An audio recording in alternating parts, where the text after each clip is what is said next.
his opponent across the ring, Mario Barrios. Protect yourself at all times, and what I say you must obey. Good luck to both of you. Touch him up. Hello guys, welcome back to our channel Winsworld TV. So Manny Pacquiao muling magbabalik sa ibabaw ng boxing ring, matunog ang pangalan ni Mario Barrios sa posible niyang makakalaban ngayong July 2025. Matagal nang inaabangan ng karamihan ang match-up na ito. At sa edad na 45 years old, kakayanin pa kaya ni Manny Pacquiao ang lakas ng mas batang mga boksingero? Si Mario Barrios ay may record na 29 wins, 18 knockouts at may 2 talo. Kasalukuyang may hawak ng WBC entering welterweight belt. Habang si Manny Pacquiao naman ay may record na 62 wins 39 knockouts 2 draw at may 8 talo. Nakalaban ni Manny Pacquiao si DKU, noong December 11, 2022 sa isang exhibition bout na talagang anabangan ng karamihan. Noong July 28, 2024 na nakalaban muli ni Manny Pacquiao si Ricky Anpo, na kung saan ay muntik nang bumagsak si Manny Pacquiao sa lakas ng mas bata na si Ricky Anpo.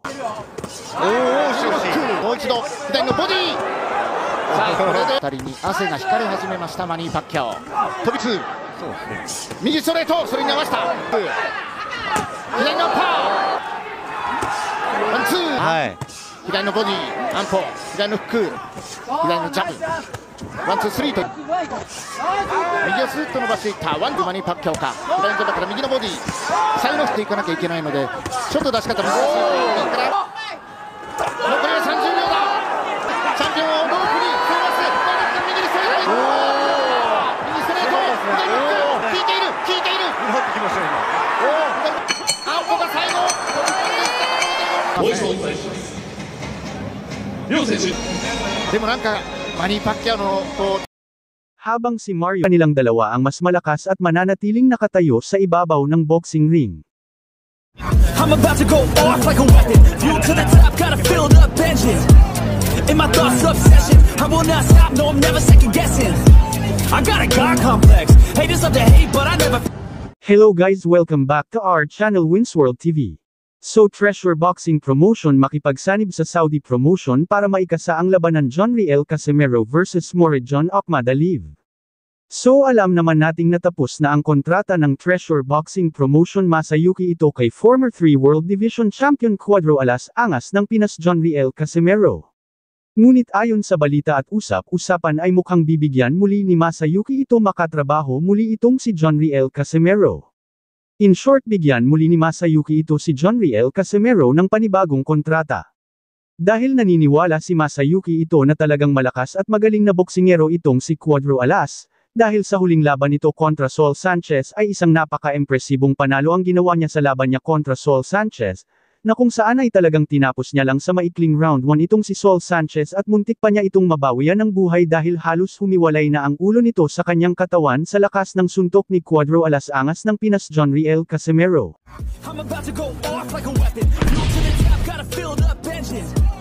In my thoughts, obsession. I will not stop, no, I'm never. Dahil sa pagkapanalo ni John Riel Casimero kontra Saul Sanchez ay talagang nagustuhan ni Masayuki ito at kumbinsido na wala na talagang makakapantay sa lakas ni John Riel Casimero sa Super Bantamweight Division. Ayon pa kay Masayuki ito ay hindi alintana sa kanya ang mabash ng gusto ng mga kapwa niya Japanese dahil wala naman daw siyang ginagawang masama. Ang tanging ginagawa niya ay trabaho lang at walang personalan, ngunit ganun pa man ay talagang sobra peren ang tiwala niya at naniniwala si Masayuki ito na talagang kaya ni John Riel Casimero talunin ang mga top contender ng Super Bantamweight Division na sina Naoya Inoue at Morijon Akhmadaliev. Dagdag pa ni Masayuki ito na talagang iba talaga ang dating at hatid na excitement kapag si Cuadro Alas John Riel Casimero na ang lalaban sa ibabaw ng boxing ring. Kaya matunog na naman ang balita na muling bibigyan ni Masayuki ito ng Treasure Boxing Promotion ng panibagong laban itong si John Riel Casimero, dahil si John Riel Casimero ay mabinta sa market at sa mga boxing fans. Plano ng Treasure Boxing Promotion makipagsanib sa Saudi Promotion na e-promote ang labanan John Riel Casimero vs Morijon Akhmadaliev sa susunod na taon. Kaya isang panibagong blessing ito kay former 3 World Division Champion Cuadro Alas Angas ng Pinas John Riel Casimero, kung may kakasa ng Treasure Boxing Promotion at Saudi Promotion ang labanan John Riel Casimero vs Morijon Akhmadaliev. Ngunit bago ang labanan Jonriel Casimero vs Morijan Akhmadaliev ay ating balikan ang naging laban ni Casimero kung saan nasungkit niya at naglagay sa kanya bilang Free World Division Champion. Is a banger, and he is most definitely here thinking and believing that he can defeat this brilliant South African. Well, the obvious tactic is to get inside that beautiful long. Barely doing enough, John. I just think. Well, it's what we said, isn't it? I mean, this is what he did against Mikhail Aloyan when he fought over in Yekaterinburg in Russia last October. Well, obviously, that's better there for Casimero. Doubling up on the jab. Well, I guess he thinks, it's your move to close the gap, not mine. I'm the taller fighter with the longer reach. I want to keep it long. You gotta try and bring it to me.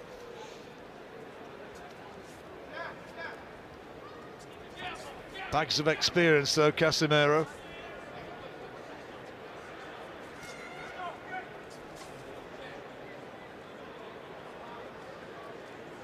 Got a record of 5 wins and 2 defeats in world title fights.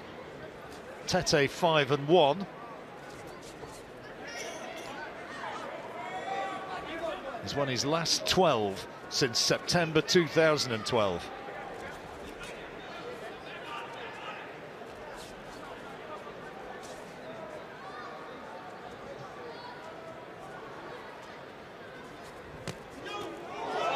Oh, Casimero got him. He's got him with a butt now. He's given it. He's got him with a body shot, was it? No, it was on the chin. It was a short right hook to the chin. And he's in trouble. He's all over the place. He's in real trouble. Tete's in a lot of trouble. And the referee wants to look at him. He's allowing it to continue. But can Casimero take him out here? It happened so quickly. And he's still got a long way to go in this round. There's 1 minute 20 seconds. And Tete still looks unsteady. He's got to buy some time here and make Casimero miss. Casimero needs to pick his punches and he can't find the clean shot and he falls down. Tete, I don't think there was a punch which put him down. He just collapsed to the canvas. He's not recovered from the first shot. He's not recovered from the first knockdown, I'm sure of it. Referee asking, is he okay? Casimero wants to finish it right here, right now, and finish it he has. The title changes hands in sensational fashion. Zolani Tete stopped by... Thank you for watching. Salamat sa inyong panunood. This is Wins World TV. Saying peace, love and good vibes lang tayo lagi, okay, alright.